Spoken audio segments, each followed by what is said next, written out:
Hello, Right. it's Beach Cams Man and it's Jack from BAM Nuttall. So today we're back down to see what work they've been doing, and they've been doing a lot of work on the Stilling Basin, haven't you, Jack? Yeah, Stilling Basin and Section B is our main focus at the moment. So I'll give you a quick run through the tour and what we've been doing. I'll also give you a run up on top of Section C as well, because we've completed a lot of work up there since your last visit. Oh, brilliant. I think that was about 5 or 6 weeks ago, wasn't it? Yeah, started last month, so yeah. Last month, wow, yeah. this is entirely different, right? So yeah, we're very much down in the ground at the moment, aren't we? Right then, so what's happening here then, Jack? So as what you can see at the moment, that is the end of what we call Section C there, where that concrete, the end of the concrete is that you can currently see. Yeah. That's the existing seawall that you can see coming back round here now. And underneath this section is where we completed all of the piles with the piling rig that was on your last visit. So the last time you came, all of this was filled with sand. There was a big piling platform, which was our temporary works for supporting the rig, and we were installing the piles. I don't think the recurves were on across the top of Section C when you last came. They were due on in the next few days when we were here last. So they've been installed. Yeah. But what we're focusing on at the moment is the ramp down onto the beach. So yeah. this is what we call class as Section B. So where the guys are stood down the bottom now, you can see them just scraping through. And what they're getting ready for today is putting a steel structural slab in there on top of the mass foundation that we've poured in the ground. So the mass foundation is currently that concrete where the guys are stood on. It's a 2.5 metre deep foundation, and it's 3.7 metres wide. And if you just look behind on the trailer over here, you can see the steel cage, which has been prefabricated up in our compound in 1L. So that all comes as loose bent reinforcement. Yeah. And the lads tie and fix it all together, and they drop that onto the top of the mass foundation. We install some shutters on either end, and then we pour the concrete around it. Right, okay. That slab is to support the blocks and the ramp units, very similar to the ramp which is currently on Marine Parade, which goes down onto the beach. Yeah. That supports those units. So where the guy is stood down there, and the line and what the machines are now, that will be where you walk down onto the beach, and the ramp will finish roughly where the yellow machine is in the distance. Okay. So it's a big old ramp, quite lengthy. So in this particular section, there is 8 of those structural slabs to complete. Yeah. This is the first one that they're going to be doing for the ramp today. And it'll probably take around about 3 weeks to get all this done. Because as you can imagine, there's quite a lot of material to shift what we're currently stood on at the moment, which is what the guys are currently doing here. So where's the material going to go? Is it, or are you just putting in a pile for now and then? So what we do, all the material, we stockpile it onto the beach. Yeah. We let the sea take all the sand from outside of from the material. Yeah. And you can see where we've started doing it over there. Yeah. And then what we do is we stockpile all the material up. We load it into our tractor and trailer, and we take it up to 1L's, which is the compound on Timoth Road. Yeah. And then what we do is we split the concrete from the stone. So any of the stone we're keeping so that we can build structures out of in the future, such as benches or walls that look like feature walls. So we're using the natural granite stone, which you can see. All of the concrete gets separated, and that gets sent for recycling and reuse. So what they do with the concrete is they crush it down into an aggregate, most of the time this is, unless they're using it as a large chunky fill. But they normally crush it down into a smaller sized aggregate and then resend it off for kind of compounds where you need to put like a hard surfacing down prior to laying a road over or something like that. Right, okay. So the containers, you can see we've started the demolition on those. Yeah. Over the next, I have seen a couple of comments related to the containers. None of the containers will remain on the beach. The same with all the stone.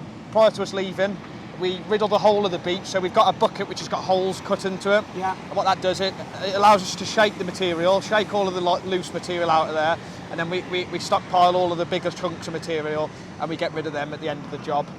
So everything that you can see there will get removed. The containers, they get taken out with the excavator. Because they're filled with material inside, we actually can't lift them. They're way over the best part of 40 tonne. Wow. Once you fill them up with material. So yeah, we have to just take them apart with a machine. We take away all the steel then, and then we take it up to the compound at the top. We have had a few loose bits that do come off the containers, but we just collect them as and when they pop up on the beach.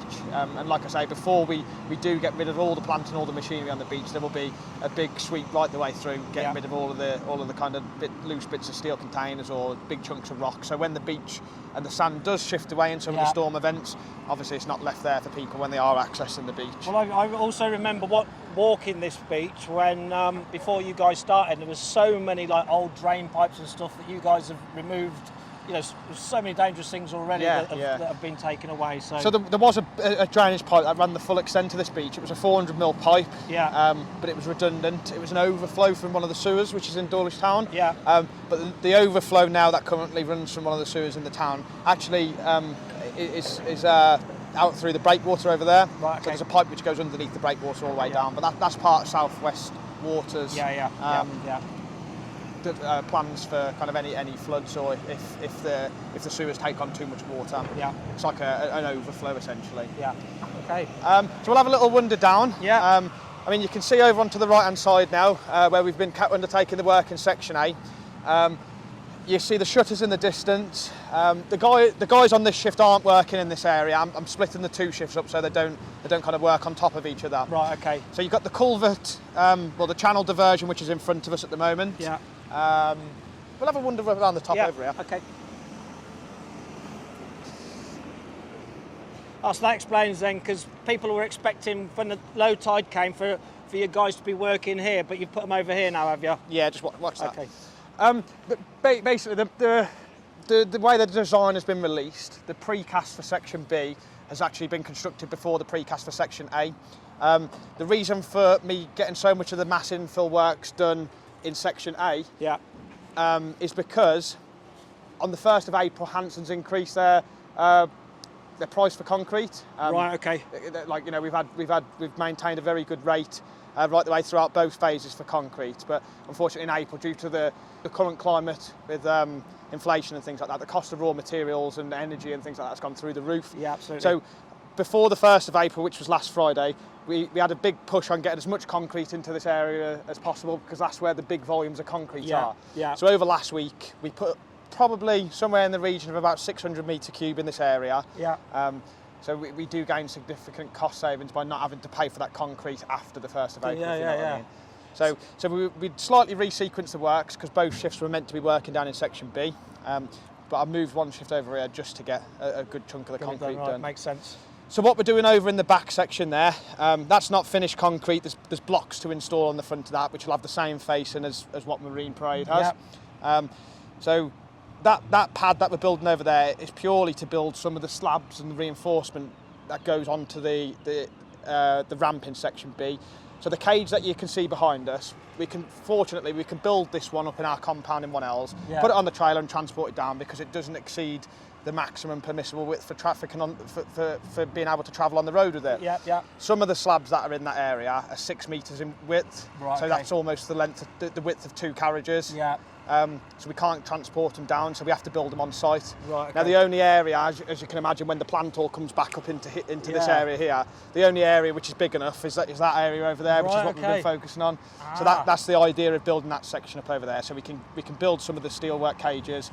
Once we've prefabricated them, we can lift them straight into the hole there. Amazing. We have to prefabricate the cages because there's not enough time on the shift to put all the reinforcement in, tie and fix it all down in the hole without having the tide coming back in and washing sand back into the hole. And when you start going down that avenue, it's very difficult to clean and maintain your work area. So it just needs to be as quick as possible, really, the operation when we do concrete them. Okay.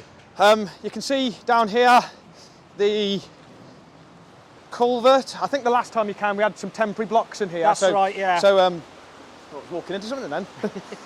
Shat my own shadow. So you can see that we've put another section in to close off the culvert. All of the material behind there that you can see then, that starts to come out over the next 2 weeks, and then we're going to start preparing this area ready for piling. Okay. So the blocks will commence from around about mid-May, and the piling works will commence from around about mid-May in this area as well. So as soon as the guys have finished getting that concrete up to the required level over there, both shifts are going to focus on section B and getting that up. So all the concrete is coming through this pipe, and that comes still from under the platform, does it? Yeah, that's it. So down in this area, we're pumping, over to there, we're pumping 210 metres at the moment. So it's quite a significant length to pour. Yeah.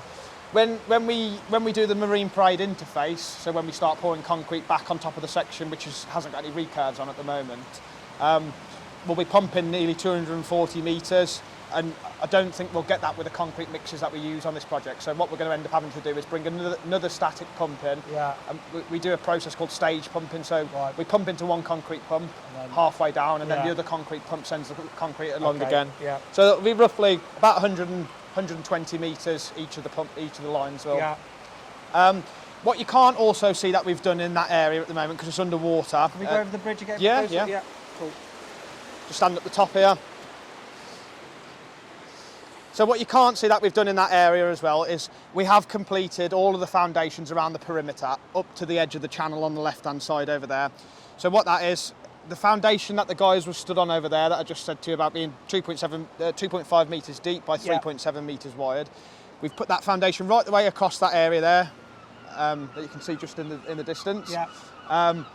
We've installed the scour protection, so that's the concrete which prevents the erosion. And works very well in a marine environment. And we've done the upper scour protection pour. We've also put all of the structural slabs through this area ready for installing blocks on when they do arrive. Okay. Blocks for this specific section should start to arrive towards the end of April, and then we'll start putting them in the first or second week in May. Right, okay. So it'll very, very quickly come up out of the ground, this area, from May onwards. So that base you've made over there to construct your slabs, Yep. will that then be used? That's just part of the permanent work. So okay. Right, that's what I thought. Yeah, so it is part of the permanent work. Yeah. So it's a temporary slab just to allow us to build things on the top of it at the moment, a more working area. And then when we put the blocks in front of it, the new wall, should I say, the back of the block will be 2 metres from the line of the shutter that you can see in the rear over there, and then the block is 2 metres in width. So you'll probably have another 4 metres to the front face of the wall. Right. Okay. So you kind of get a scale and an idea on how big this area is going to be now. Yeah. It's a lot bigger than where the old perimeter wall used to be. There's going to be a lot more space for people to sit and stuff. And then once we have put in all the blocks for this section, there's a load of piling to do where we're actually stood now. So what that's for is for the new culvert and the new channel which runs through this area. So there'll be a bridge through that section just down there, basically. Yeah. There'll be a bridge over there where you can walk over the top of, and that's classed as our culvert. And then the rest of it will be open channel, which I think you've shown some of the images online recently, haven't you? I put some up today, yeah. Oh yeah, because of course you put a shot onto the concrete in this morning, didn't you? Yeah. You've caught both the shifts today. How early we were on? Yeah. Well, I saw they started at 1:30 this morning, so yeah. So the channel will then, once that's all done, come back down the route it always has. Yeah, it'll come back down the route, be diverted back over into the proposed channel alignment. Yeah. Go through the culvert and then through the open channel out back into the sea. The temporary channel that we've built, we had this designed in a way that avoided any of the pile positions or any of the pile caps, what we use to create the culvert. Yeah. And what we're going to do is basically put a shutter up on the end there, and that will be infilled with concrete, so it will remain as part of the permanent works. So we don't actually have to remove any of this. Oh, that's clever. It's just so you don't end up with a load of waste material and things like that. Yeah. So we try and avoid taking things out and putting things back in where we can. Yeah, no, that's brilliant. So yeah, we'll have a wander back round onto section B.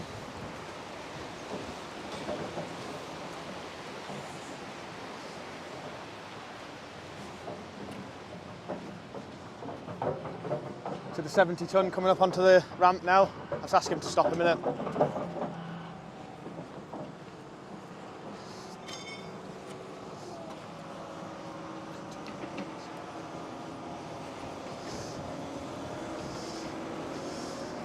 So you can see over there, that's the line of the existing piles that we've installed, well, not the existing, the new piles that we installed when you were here last time. So the piles are broken back down to roughly the level where the pile cage, you can see the pile cages in the distance over there. Yeah. We have to break them back down that far because we had to pile from the level of the existing wall. The reason why we had to pile from that level is because when the tide comes back in, if we weren't piling from that level, we would only have probably got 6 hours of productivity a day. Right, I'm with you. That's why we built such a big piling platform, so we could pile all day long, all day night. I get you. So the piles are then broken back down to piling platform level, and then we concrete those into those structural slabs, which I was talking about earlier. You can see the guys rushing now to get ready for the concrete pour. They're just cleaning off the concrete prior to us putting the steelwork in and casting the structural slab. Okay. So you can see the guys now lifting in the cage, the structural slab into position. They'll lift that in then, erect the shutters and then clean out the concrete pour prior to putting any concrete in. That's just to remove any of the loose silt that you can see off the top. Yeah. Like you can see here on the left-hand side, you've just got water constantly pouring into the foundation while you're putting it in. That all coming through the sand, is it? Yeah, it comes through the sand, through the existing wall. You can see over the back there. Wow. Obviously that there is the existing wall, and you can see the kind of level that was founded on. Oh, you can see the extent of your concrete works and the piles there going up to the... Yeah. You can actually see the internals, that's amazing. It's a big old structure, to say the least. Yeah. So what's those little bits they're putting on the floor there? So those are called Mars bars, or concrete spacer blocks.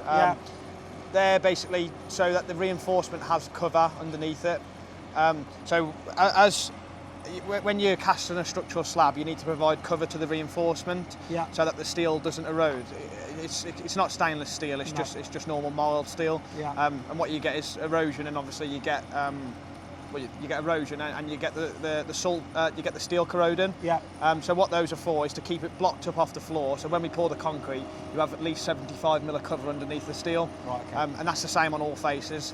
It's just to prevent corrosion, really, and the steel. Once the steel starts to corrode, you don't get the same structural properties from it. No. So how many of these, or how often will these go in, these steel structures? One a day? Or? One a day, yeah. You can't really achieve any more than that. It's just too much time in a tidal window. By the time they put the shutters up now, they jet wash it out and get the concrete in. That's probably 3 hours from now. And then the tide will be back to doing the tide will be back in, and this will be a big pond again tomorrow.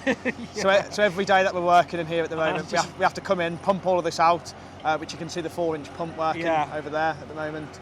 So that sucks and drains all the water up out of there. And they've got a bit of a sump created over there at the moment for getting the water out.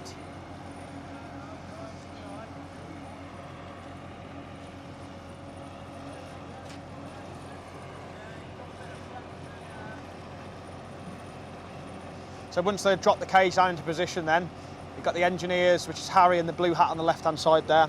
He has what's called a total station, or an EDM, they used to be called. And what he does then is he surveys the edges and makes sure that the steelwork is in the correct position. Right. Because what we have to do after that, when we land the blocks, we core down through it into it to tie the blocks into the foundation. And what we don't want to do is core through any of the steel. No, of course. It's an absolute nightmare to get through steel. I'm sure. Especially steel that's encased in concrete. That's even harder. The yellow instrument that you see in front of us, that's a laser level. So what he does with that is we've got design levels for all of this phase. Well, we have design levels for pretty much everything we do. And he just checks the level on what we're putting in. So obviously when the precast arrives to site, it's designed to sit at a specific level. It's been manufactured to sit at a specific level. You can't change it. Everything's got to be done with very tight construction tolerances. The shutters that you see on top there now, the timber sheets, they're to go around the edge of the foundation. So they'll put them up, and then in probably, like I say, 2-3 hours, that bay will be concreted. Wow. Amazing. And then we'll go up on top of section C. Sorry, lads.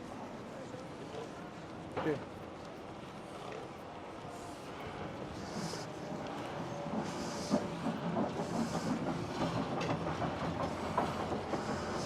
So blocks for section B, they'll start going in probably 2 weeks' time while I'm on holiday.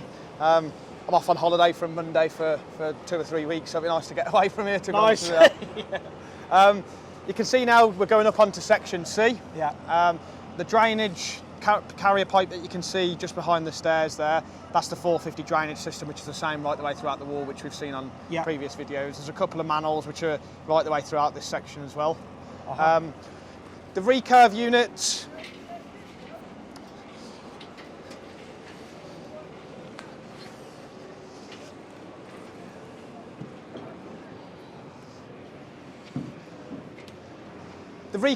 running through here, they were installed from the 14th of March and through to the 17th of March. We were originally planning to do these the week before, but we were impacted by some high winds, which meant the crane couldn't lift for around a week. So that was somewhere around about the 7th of March. We had this bad spell of wind, really. Yeah, And it just didn't seem to shift for a week. Well, absolutely no, because I had to cancel a few drone appointments as well. So it's picked up again today, hasn't it? Yeah. So we installed the 21 recurves through section C, and there is 5 structural slabs, which is one of which I'm stood on top of at the moment. Yeah. We've completed 3 of those 5 at the moment. The remaining structural slabs, that one will be completed in probably about 6 or 7 weeks' time, and that one can't be completed until we carry on with section B works, just because we can't really infill that section of the slab there safely with putting shutters up on the edge. So we'll build a bit more of section B, come up with the blocks, come up with the infill concrete. Because this is eventually going to join with King's Walk over there, isn't it? That's it, yeah. So probably about 12, if we just have a walk down there a second.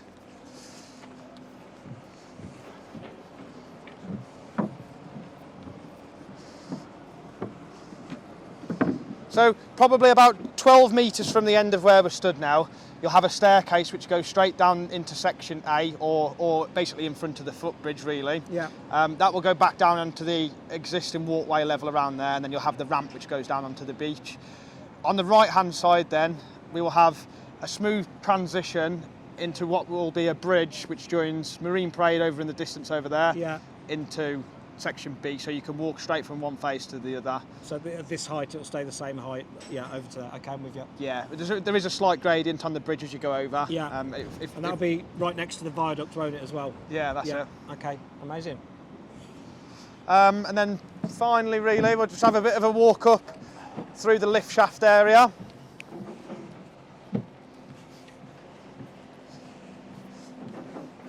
So I think since your last visit, Network Rail on their South West Rail Resilience page have also done a post on the footbridge, if you remember. Yeah. They've uploaded some images on what it's going to look like. It's been updated slightly, hasn't it? It has, yeah.